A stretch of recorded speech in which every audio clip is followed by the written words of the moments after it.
चलो, ये कुछ जनरल क्वेश्चंस मैं पूछ रही थी। भैया अगर हमें ये नहीं पता कि सॉल्यूट क्या है, सॉल्वेंट क्या है, तो हम चैप्टर कैसे पढ़ेंगे? ध्यान से सुनिए।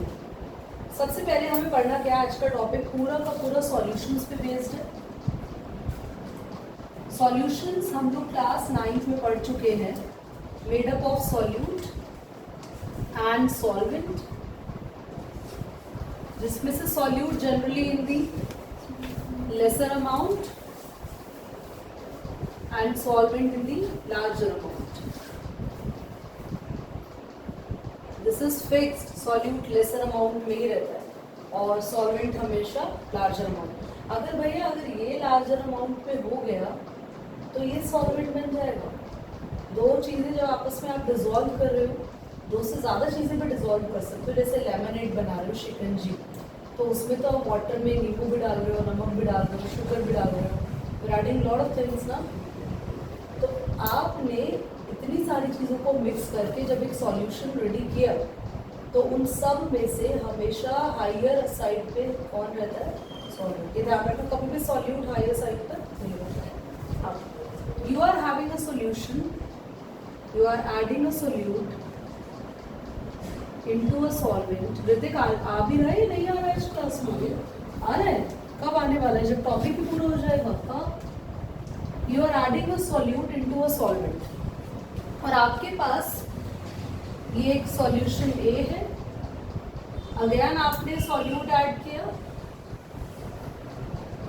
That is a salt. यहाँ भी आपने सॉल्ट ऐड किया और जिस सॉल्वेंट में आप ऐड कर रहे हो that is your favourite water, और यहाँ भी सॉल्वेंट आपका वाटर है। इतना लेट क्यों? हाँ, वहाँ बैठो तुम, एसी की हवा आ रही है वहाँ पर डायरेक्टली तुम्हारे ऊपर। इतना तुम्हें देख के मुझे गर्मी लग रही है, इतना ट्रैफिक था।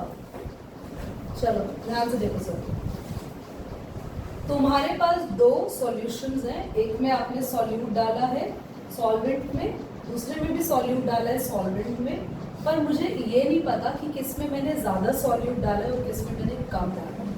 मुझे चेक करना है किस में ज़्यादा सॉल्यूट है। How can I check? नहीं, डिजोल्व हो गया, सॉल्ट लिया मैंने, आराम से घुल गया। मुझे बताओ कि किस में ज़्यादा सॉल्यूट है, कैसे चेक करें? वो कुछ पता ही नहीं है। टेस्ट कौन बोल रहा है? टेस्ट करेंगे, टेस्ट कर सकते हैं, है ना? केमिस्ट्री में टेस्ट जैसा कुछ होता नहीं है, पता है? Any salt, any solute can be poison in your lab. तो हम टेस्ट जैसा कुछ नहीं करते हैं केमिस्ट्री में। ये सुनना चाह रही थी मैं आंसर, वैसे वहाँ से मुझे काफ़ी हद तक क्लोज आंसर मिले, वेरी गुड। तो मास तक पहुँच गए दोनों, पर हम यहाँ पे मास वर्ड को ना यूज़ करके केमिस्ट्री में जो ज़्यादा करेक्ट वर्ड, देखो मान लो मैं यहाँ पे 30 ग्राम सॉल्ट डाल रही हूँ 40 ग्राम ऑफ वाटर में। प्लीज़ मुझे ये मत कहना, जज मत करना कि वाटर को ग्राम्स में क्यों लिया। केमिस्ट्री में हम इस सेक्शन में वाटर को भी ग्राम्स में लेंगे या ले सकते हैं। तो यहाँ पे मैंने 40 ग्राम ऑफ सॉल्ट लिया और 100 ग्राम्स ऑफ वाटर में लिया, या 50 ग्राम्स ऑफ वाटर में लिया, या 60 ग्राम्स ऑफ वाटर में लिया। मास को देख के तुम पता नहीं लगा पा रहे हो किस में ज़्यादा सॉल्यूट हमने किस में डिसॉल्व किया है, किस पानी में नमक ज़्यादा होगा, कौन ज़्यादा खारा होगा। अगर हम नॉर्मल लैंग्वेज में बात करें, सिंपली बोले तो which will be more concentrated. भाई ये चीज़ आपको कैसे पता चलेगी कौन ज़्यादा कॉन्सेंट्रेटेड? मास दे रही है मैंने आपके सामने, कैन यू जज? नहीं।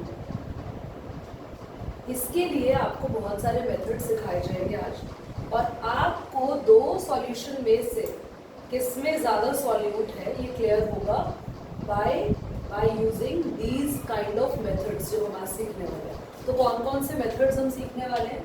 जैसे mass percentage, second we have volume percentage, third we have PPM, full form होता है parts per million, fourth we have molarity,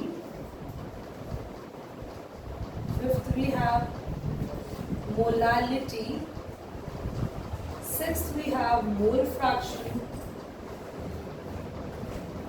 seventh is the normality which which will come in your entrance exams, so not come in your school.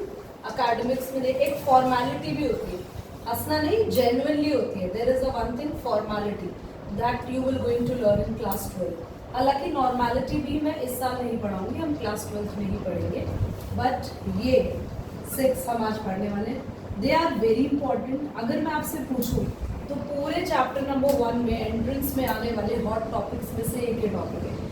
और क्या क्या था? Limiting reagent बताया ना, stoichiometry. Now this one, laws कोई नहीं पूछेगा आपसे एंट्रेंस में. लॉज कब आएंगे? स्कूल में आ जाएंगे पेपर में, स्कूल टीचर्स खुद से. बट एंट्रेंस एग्जाम्स में इसमें से क्वेश्चन आता है. अगर ये टॉपिक आपके स्ट्रॉन्ग हो गए तो ऑटोमेटिकली क्लास 12 का फर्स्ट चैप्टर भी आपका स्ट्रॉन्ग हो गया, क्योंकि उसमें सारे आने वाले हैं वापस. So please make a note for everything which I have written.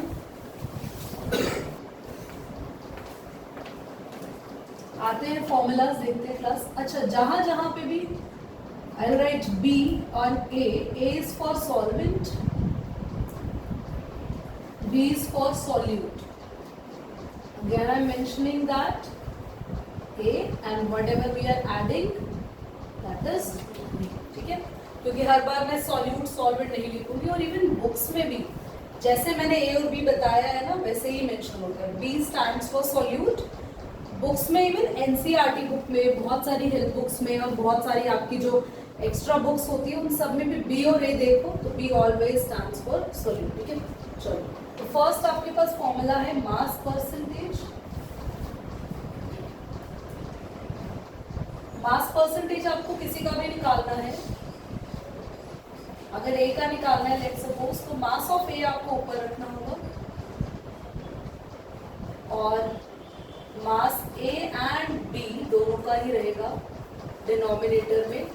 And you should get it multiply by 100 and इसका ऐसा यूनिट परसेंटेज देगा, क्योंकि हम परसेंटेज ही कैलकुलेट करें. अगर मास परसेंट हमें बी का निकालना हो, बोल दो अपने आप, बी ऊपर आ जाएगा और ए और बी दोनों नीचे रहेंगे. Similarly we have volume percentage. तो वॉल्यूम परसेंटेज भी डिपेंड करता है किसका निकालने को बोला हो. मान लो बी का बोला हो तो वॉल्यूम बी का ऊपर वॉल्यूम ए प्लस बी डिनोमिनेटर में मल्टीप्लाई बाय 100. क्लियर हो गया? मैं आज आपको अभी 3 फॉर्मूलाज करा के इन तीनों पे न्यूमेरिकल्स करा लूँ, फिर हम आगे दूसरे फॉर्मूला सीखेंगे. Next formula parts per million. शुरू करने से पहले मैं आपको बताऊं कि ये यूज कहाँ होता है या फिर कहाँ आपने इसको देखा है. प्लस अगर आप न्यूज सुनते हैं, स्पेशली द वेदर रिपोर्ट्स, और अगर आप दिल्ली में हैं और वेदर रिपोर्ट्स अगर आप सुनते हैं, तो दिल्ली में अक्टूबर नवंबर के आसपास जब AQI की बात होती है तो वहाँ पर ना PPM स्पेशली एक वर्ड यूज होता है. PPM का मतलब क्या होता है? एक बहुत बड़े सॉल्वेंट में, बहुत बड़े सॉल्वेंट में जहाँ पे मिलियंस ऑफ पार्टिकल्स हो सॉल्वेंट के और सॉल्यूट प्रेजेंट हो बहुत ही थोड़ा सा. इसका नाम समझ रहे हो? पार्ट्स पर मिलियन, नाम भी इसका ऐसा ही है. अब पूरा एटमॉस्फेयर कितना बड़ा है, कैन यू जज कितना बड़ा एटमॉस्फेयर है? और इस पूरे एटमॉस्फेयर, पूरे अर्थ के कंपैरिजन में दिल्ली बहुत छोटा है या काफी ज्यादा छोटा है? हाँ, पूरे अर्थ से सिर्फ दिल्ली को कंपैरिजन करा जाए, और भी छोड़ो भैया, आप पूरे ग्लोब को ही उठा लो, ग्लोब पे भी इंडिया इतना छोटा और उसमें खाली डॉट जैसा दिल्ली. यस, अब उस दिल्ली की हवा को पूरे अर्थ की हवा से कंपैरिजन करते हैं हम लोग, तो इसीलिए हम बोलते हैं कि एटमॉस्फेयर में इतना ppm सल्फर प्रेजेंट है, इतना ppm SO2 गैस आ गई है, इतना ppm नाइट्रोजन आ गया. तो व्हाट आई एम सेइंग, बहुत ध्यान से सुनना, पार्ट्स पर मिलियन एक ऐसी वैल्यू है जनरली हम तब यूज करते हैं जब हम बहुत ही थोड़े से सॉल्यूट की बात कर रहे हो, बहुत ज़्यादा सॉल्वेंट के. क्लियर हो गया? ठीक है. दीदी हमें कैसे पता चलेगा कि यार दीदी कब पार्ट्स पर मिलियन यूज करना है, कब मास परसेंटेज है, कब volume percentage? So most of the time, most क्या 100% आपको गिवन होगा कि आपको ppm में एक्सप्रेस करना है, ppm निकालना है. बट कभी ppm ना गिवन हो तो स्पेशली उस क्वेश्चन में ज़रूर हाईलाइट होगा कि सॉल्यूट आपका बहुत ही कम है और सॉल्वेंट आपका बहुत ज़्यादा. ठीक है, अब इसका फॉर्मूला क्या होगा? मास ऑफ सॉल्यूट हमेशा ऊपर सॉल्यूट ही रहेगा, total mass of solution, solution में क्या क्या आ गया, सॉल्यूट प्लस सॉल्वेंट, ये दोनों आ गए, मल्टीप्लाई में 10⁶ मीटर। और इन सब की यूनिट तो अभी जो हमने दोनों देखे परसेंटेज में, इसकी यूनिट पीपीएम ही रहती है, इसकी यूनिट ही हम लोग पीपीएम, ठीक है। नोट करिए, इन्हीं पे न्यूमेरिकल करेंगे अभी हम लोग, और फिर हम आगे मोलालिटी को पढ़ेंगे जब मैं मोलालिटी समझा दूंगी, ठीक है। तो इस क्वेश्चन का आप सेकंड पार्ट भी लिख लो, कैलकुलेट मोलालिटी, और मोलालिटी को हम लोग अभी नहीं करेंगे, जब हम नेक्स्ट क्लास में मोलालिटी सीख लेंगे तब करेंगे, और अगर आज टाइम मिला तो आज ही कवर अप करेंगे। देखो क्लास, ऐसे क्वेश्चंस रेयर आएंगे जिसमें आपको फॉर्मूला में वैल्यू पुट करनी हो और आंसर फाइंड आउट करना। बड़े हो चुके हैं आप लोग, 10th और 9th से न्यूमेरिकल्स एक्सपेक्टेशंस अपने दिमाग से निकाल दो। अब आप देखेंगे मैंने आपको क्वेश्चन में क्या दिया, मैंने आपको क्वेश्चन में दिया कि एक ड्रिंकिंग वाटर सैंपल है, वो कॉन्टामिनेटेड हो गया। कॉन्टामिनेटेड का मतलब क्या होता है अमन? कॉन्टामिनेटेड का मतलब क्या होता है, क्या होता है अंश? नहीं, कॉन्टामिनेट का मतलब होता है कि वो गंदा हो चुका है, या ऐसा कह दो कि वो अनहाइजीनिक है। कॉन्टामिनेटेड का मतलब ये हो गया है कि एक ऐसा एक्सटर्नल फॉरेन पार्ट उसमें मिक्स हो चुका है जिसकी वजह से वो पानी अब पीने के लिए हेल्दी नहीं रहा। ऐसा कह सकते हैं ना हम लोग कि the drinking water now supplying in your houses are being contaminated by the sewage water. तो कॉन्टामिनेशन वर्ड हमेशा जनरली तब यूज़ करते हैं जब कोई ऐसी चीज़ जो आप अपने यूज़ के लिए इस्तेमाल करते हो उसमें कोई फॉरेन पार्टिकल या फॉरेन सब्सटेंस आ गया और अब वो अनहाइजीनिक हो चुकी है। तो यहाँ पे बोला है क्लोरोफॉर्म ने ड्रिंकिंग वाटर सैंपल को कॉन्टामिनेटेड कर दिया, जिससे वो कार्सिनोजेनिक नेचर का हो गया। कार्सिनोजेनिक का भी मतलब मुझे नहीं लगता आप लोगों को पता होगा। कार्सिनोजेनिक का मतलब होता है कैंसर कॉजिंग। ये वर्ड, अब आप साइंस स्टूडेंट हो चुके हैं, कभी भी लाइफ में इस वर्ड को आप सुनो, आप देखना कार्सिनोजेनिक कहाँ कहाँ लिखा होता है, टोबैको पे लिखा होता है। आई विश कि कभी आप टोबैको ना दें, हाँ, पर कार्सिनोजेनिक कुछ केमिकल्स के पीछे लिखा होता है, स्पेशली फिनाइल एंड ऑल, इन सब के पीछे लिखा होता है। कार्सिनोजेनिक का मतलब होता है कैंसर कॉजिंग। अब भैया कैंसर कॉजिंग यहाँ पे क्लोरोफॉर्म को बोला है कि कॉन्टामिनेशन हो गया हमारा वाटर। न्यूज़ भी देखते हो, न्यूज़पेपर में कितनी बार आता है वर्ड कॉन्टामिनेशन। पर दीदी हम न्यूज़ नहीं देखते, हमारे पास और बहुत सारी चीज़ें देखने के लिए, वी हैव इंस्टाग्राम, हमारे पास यूट्यूब शॉर्ट्स है देखने के लिए, है ना रहते, तो हम न्यूज़ क्लास देखेंगे। हाँ भी करना, देखो बच्चे, अब हमें 15 ppm दे रखा है कि क्लोरोफॉर्म मिल गया है और आपको इसको किस में एक्सप्रेस करना है, मास परसेंट में कन्वर्ट करना है। अब यार मास परसेंट में कैसे कन्वर्ट करें दीदी, आपने तो ppm का फॉर्मूला लिखवाया, हमें मास परसेंट में तो आता है, ध्यान से देखो। मास परसेंट के फॉर्मूला पे ज़रा जाओ तो आपको किसको कन्वर्ट करना है मास परसेंटेज में, 15 ppm का मास परसेंटेज निकालना है। तो इसकी एक्चुअल वैल्यू जो गिवन है उसको आप ऊपर रखेंगे, कितना ppm,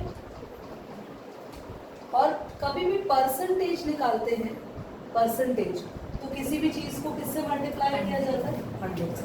अभी आपने परसेंटेज निकाली है बेटा, आपका रिजल्ट है, आपने परसेंटेज निकाली होगी ना, ऊपर आपके मार्क्स, नीचे टोटल मार्क्स मल्टीप्लाई बाय 100। तो नीचे ये टोटल कहाँ से लाएं, what is the total of parts per million, 10⁶। ये टोटल होता है ppm का।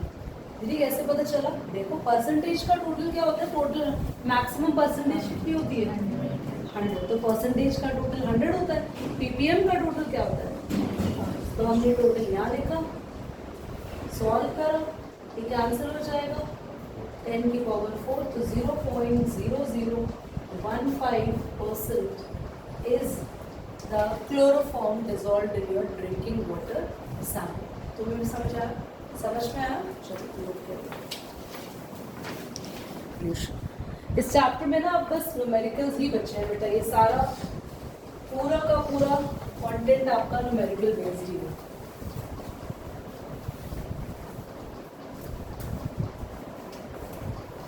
आपको बोला है 11 ग्राम ऑक्सैलिक एसिड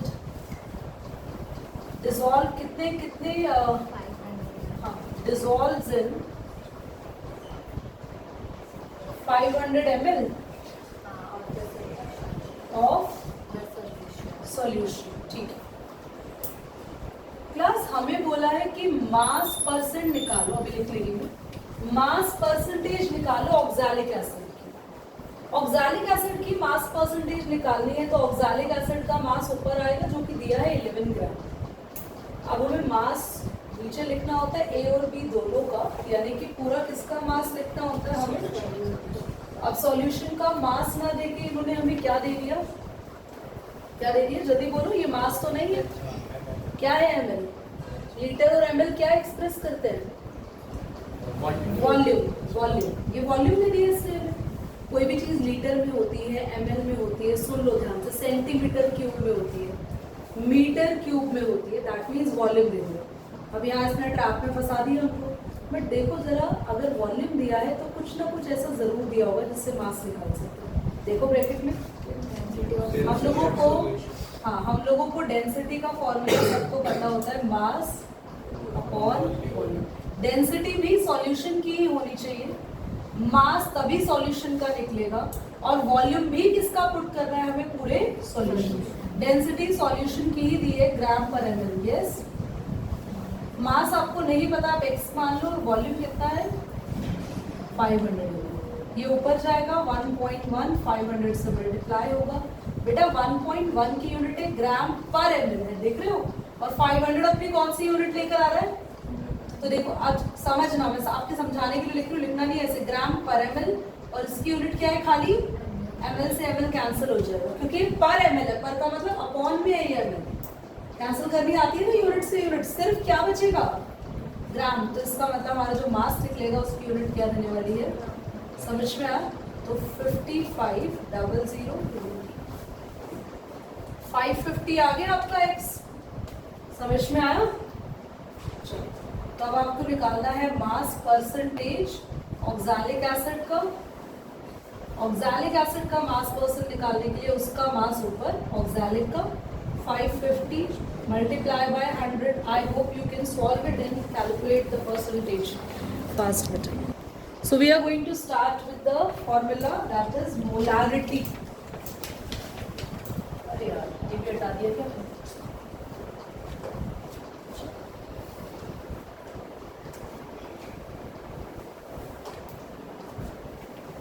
तुम्हें नंबर ऑफ मोल्स का फॉर्मूला याद है, मोल्स निकालने का फॉर्मूला याद है सबको, given mass total mass molar mass, तुम तो पिटोगे कर। और बाकी जो नहीं बोल रहे नेक्स्ट क्लास में सबको पढ़कर आना है ये पूरा चैप्टर। चलो वही सेम चीज, B stands for solute and A stands for solvent। हम लोग निकाल रहे हैं मोलारिटी। जैसे अभी हमने किया मास परसेंटेज ए का अलग, बी का अलग, वॉल्यूम परसेंटेज ए का अलग, बी का अलग, ऐसे मोलारिटी ए बी की अलग नहीं होती कुछ, मोलारिटी सिर्फ मोलारिटी है। तो क्वेश्चन बोलेगा कि find the molarity of solution, वो सॉल्यूट की बात नहीं करेगा ना ही सॉल्वेंट की बात, एक ही फॉर्मूला है इसका, वही अप्लाई है। तो ध्यान से देखेंगे, मोलारिटी का फॉर्मूला होता है नंबर ऑफ मोल्स। अभी उसको कोई नोट नहीं करना, बिकॉज मुझे इसका डेफिनेशन भी आपको लिखवाना और इसका एसआई यूनिट भी लिखवाना। Number of moles of solute upon में volume of solution in litre. अगर आपके पास number of moles of solute upon में वॉल्यूम ऑफ सॉल्यूशन अगर लीटर में ना होके ml में हुआ तो 1000 से मल्टीप्लाई करना है, दैट इज नेसेसरी। ठीक है, बेशक। अब इसको और इजी तरीके से लिख देते हैं हम लोग। नंबर ऑफ मोल्स किसका है? तो मोल्स का फॉर्मूला भी लिख लेते हैं, ध्यान से देखना। WB upon MB। ये WB क्या लिखते हैं? WB इज गिवन मास या फिर वेट ऑफ सॉल्यूट। गिवन होगा क्वेश्चन के अंदर बेटा, ठीक है। ये फॉर्मूला है आपका और ये मैं एक्स्ट्रा में चीजें लिखवा रही हूँ। MB क्या होता है? मोलर मास यानी मॉलिक्यूलर मास सॉल्यूट का, और यहाँ होगा WA नहीं सॉरी, V ऑफ सॉल्यूशन। ये तो समझ ही आ गया होगा, volume of solution multiply by 1000। अगर ये किसमें होता है तो क्या आपको पता चल गया? यहाँ प्लीज ना ऐसा लिख देना मोलारिटी, और ये चीज आप नीचे लिख देना कहीं भी अगर मैंने WB और MB के बारे में जो। तो फाइनल फॉर्मूला, और अगर शॉर्टकट में लिखना है तो WB अपॉन MB और V को साथ लिख सकते हैं, MB इंटू में V, और अगर ये ml में हुआ तो इंटू में। This is the shortcut formula, WB upon MB into V multiply by 1000। Depending upon the volumes unit 1000 लगाना है या नहीं लगाना है उस पर डिपेंड करता है। मोलारिटी का डेफिनेशन क्या होता है? इसकी डेफिनेशन का एक नया वर्ड सीखो बेटा, एल्यूसिडेट। मैंने इंट्रोड्यूस नहीं किया, नेशनल एजुकेशन पॉलिसी में NCERT डेफिनेशन वर्ड्स को हटा चुकी है। तुम भी जानते हो, तुम्हारे पीछे पीछे आ रहे हैं वो नेशनल एजुकेशन पॉलिसी वाले बच्चे, उन्हीं से तुम्हारा कंपटीशन होने वाला है। तो तुम भी उन वर्ड्स को सीखो, मैं बीच बीच में तुम्हें ऐसी चीज़ें बताती रहूँगी जो चेंजेस हुए, and you should be aware. Elucidate ये डेफिनेशन क्या है? Number of moles of solute dissolves per liter of the solution। दीदी हमें ना सब कुछ समझ आ रहा है, फॉर्मूला भी समझ में आ रहा है, सब कुछ क्लियर हो रहा है, हमें ये नहीं पता चल रहा है मोलारिटी क्या है। मोलारिटी एक मेथड है जिससे हम शुरू में जब हम क्लास में पढ़ रहे थे ना, कैसे पता चलेगा कौन सा सॉल्यूशन ज़्यादा खा रहा है, किसमें ज़्यादा सॉल्यूट है।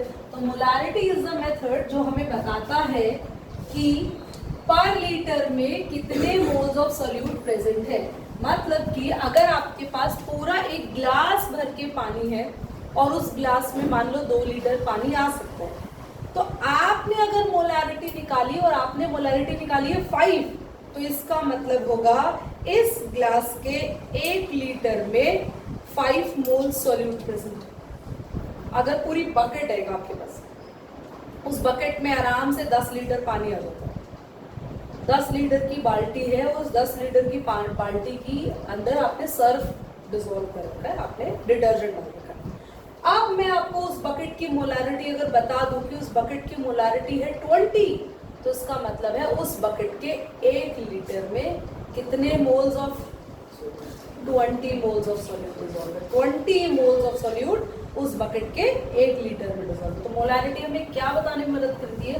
मोलारिटी हमें ये बताने में मदद करती है कि 1 लीटर सॉल्वेंट में कितना सॉल्यूट मिक्स है। जितना ज़्यादा सॉल्यूट मिक्स होगा उतना ज़्यादा हमारा सॉल्यूशन कॉन्सेंट्रेटेड होता जाएगा। अब इसकी यूनिट पे जाना, इसकी SI यूनिट होती है मोल पर लीटर पर यूनिट। मुझे बताएंगे 100 centimetre cube stands for ml और लीटर? हाँ गुड, ml। हमें क्या हो, हमें क्या कैलकुलेट करना है? मोलारिटी। यही वाले फॉर्मूला पे है फटाफट, ठीक है। तो मोलारिटी हमें कैलकुलेट करनी है। हमें दिया है क्या? सॉल्यूट क्या है आपके पास? Sodium hydroxide, NaOH। सबको फॉर्मूला आता है उसको, ठीक है। मोलर मास निकालने, WB गिवन है, कितना NaOH लिए? 2.46 ग्राम। MB कैलकुलेट कर लेते हैं। सोडियम का मास कितना होता है बच्चों? प्लस 16 प्लस 1 17 23 40 ग्राम। क्लियर? अब मोलर मास रेडी है आपका और WB भी रेडी है। वॉल्यूम कितना है आपके पास? 100 सेंटीमीटर क्यूब, और इसको कह सकते हैं 100।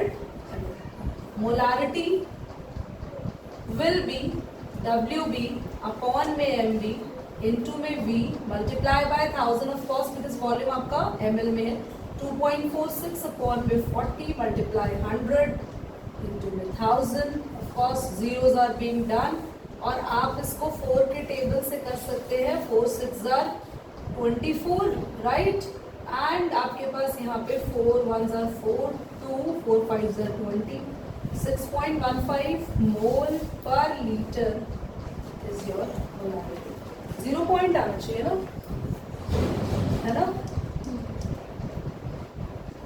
चलिए करिए जहां आप लोगों ने मोलारिटी लिखा है ना स्टार्टिंग में यहीं पर ब्रैकेट में लिख दो कैपिटल M तो इसको हम ऐसे भी एक्सप्रेस कर सकते हैं 0.615 कैपिटल M स्टैंड्स की क्या है मोलारिटी